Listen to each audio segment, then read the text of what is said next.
Hello dear students, I'm Nancy Cormuz, Assistant Teacher from Nepali Girls High Secondary School. Today I will be taking up economic geography and I'll be briefing you on the economic activities of man and the influence of environment of agriculture. So first off, primary activity. It was usually the economists and the scholars who tried ways and means to classify economic activities. So they have classified the economic activities accordingly. That would be the primary economic activity, the secondary economic activity, tertiary economic activity, quaternary and quinary activities. So we first start with the primary economic activities. It is a direct utilization and exploitation of nature. About half the population are engaged in such activity. According to the definition, economic activities includes the following types of activities, such as you can see it on the board. It has been written as hunting and gathering of fruits and roots, animal rearing, fishing, collection of forest resources, agriculture, and mining. So let's take each of them in detail. So we start off with the hunting and the gathering of fruits.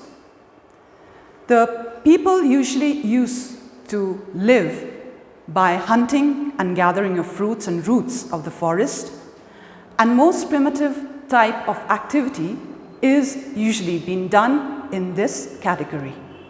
It provides subsistence to the primitive people, as for example, you must be knowing about the pygmies of the Congo Basin of Africa who live by such activities. That would be hunting and gathering of fruits. Even the Amazon Indians and the Semang of Malaysia, to name a few. Now we go on to the animal rearing. During the second stage of the civilization, man learned to rear animals, and livestock raising is an economic development. It is usually practiced in two ways. That would be the traditional and the scientific way. The modern scientific way of animal rearing is usually practiced in large ranches and in the fields of Europe, North America, South America, and Australia. Now we go on to fishing. Fishing is usually being practiced in the inland areas, and that would be on the lakes, ponds, rivers, and even in the coastal areas and the deep fishing grounds. Next, we have the collection of forest resources.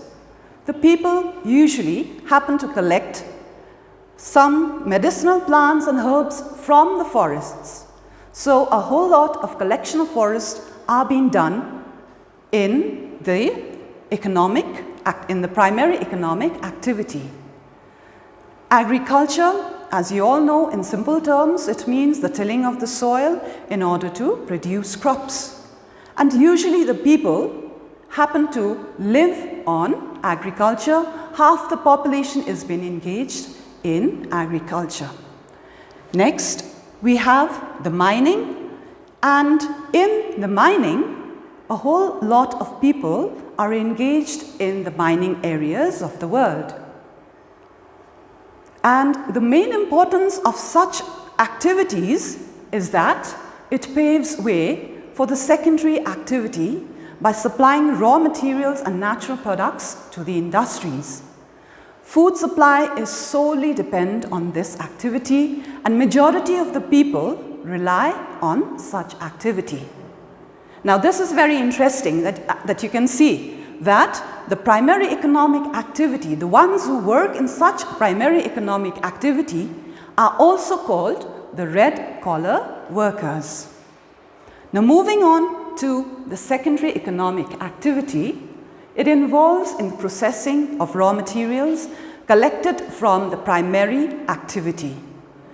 Example, as you can see, it has been written as the manufacturing of industry, construction of the industrial activity. Let's take, for example, the jute cultivation is a primary economic activity, whereas if we happen to use the raw jute for the manufacture of jute textile, it becomes a secondary activity.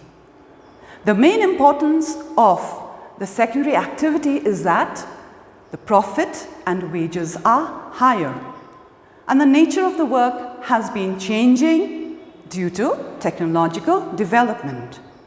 The people who work in such category are known as the blue-collar workers. Next, we see the tertiary economic activity. It is a segment which provides services to the consumers such as trade and commerce, service activities, transport and communication. The people who are involved are not directly involved in the production, but they render services indirectly. As you can see, for example, if we happen to take cultivation of the crops to be a primary activity, trade and commerce can be regarded as a tertiary activity.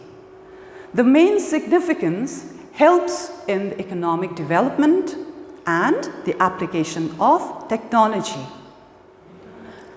There is a lot of scope for employment also, and the people who work in such category are termed as the pink-collar workers.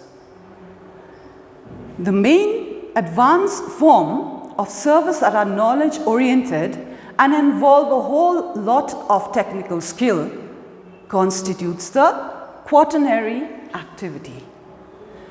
Professors, engineers, technical workers, software engineers, teachers work in such sector. The main importance is that it involves information generation and sharing of a whole lot of information.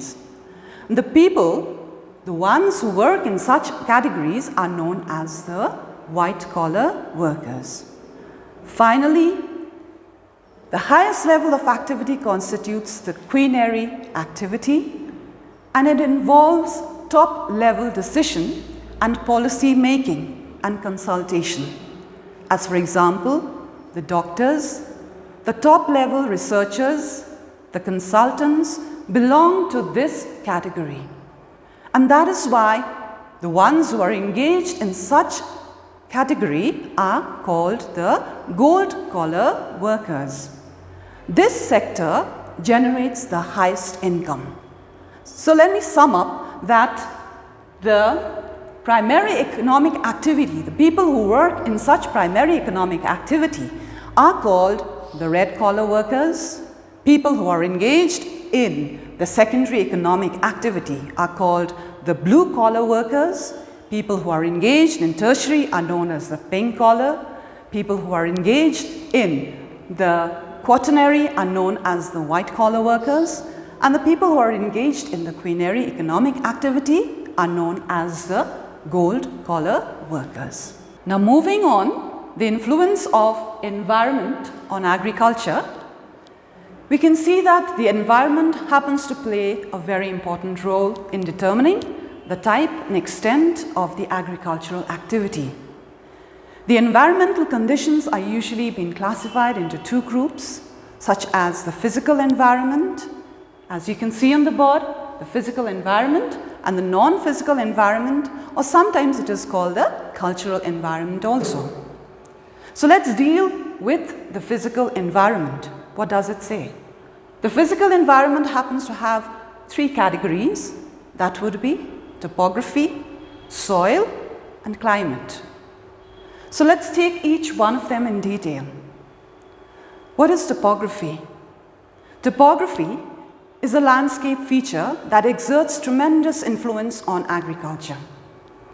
The method of agriculture and the crops produced differ from place to place according to the landscape features.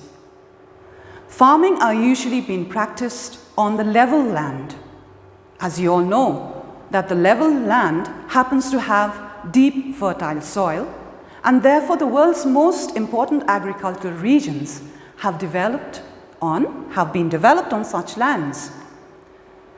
And as it is, you can see that the more the fertile soil is, the more the people will be. On the other hand, we hardly get any people living in there, and we hardly get any agriculture being favored in the rugged topography. The rugged topography usually means the rocky, mountainous areas. However, in a hilly region where the slopes are well drained, you can see that the crops such as tea, coffee, and rice are raised. The terraced cultivation is also commonly practiced in the hilly parts of India, in Japan, in China, Indonesia, and so on. The river valleys are also well suited to agriculture.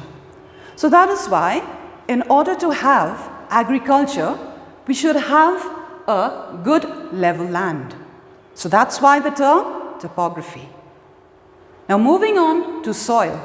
Soil is another factor which happens to play a very important role on agriculture. The fertility of the soil and the soil nutrients determine the growth of crops. The crops usually grow well on deep, mineral-rich, fertile soils. On the other hand, you can well see that the infertile soils and the sandy soils and the saline soils do not allow the crops to grow. As it is, they do not provide any fertility to the soil. Agriculture can be easily practiced where the population density is high enough. Not only does a large population provide adequate labor, but it creates demand for agriculture produce also. In areas of scanty population, agriculture is not well developed. Now moving on to climate, agriculture is highly dependent on climate, particularly temperature and rainfall.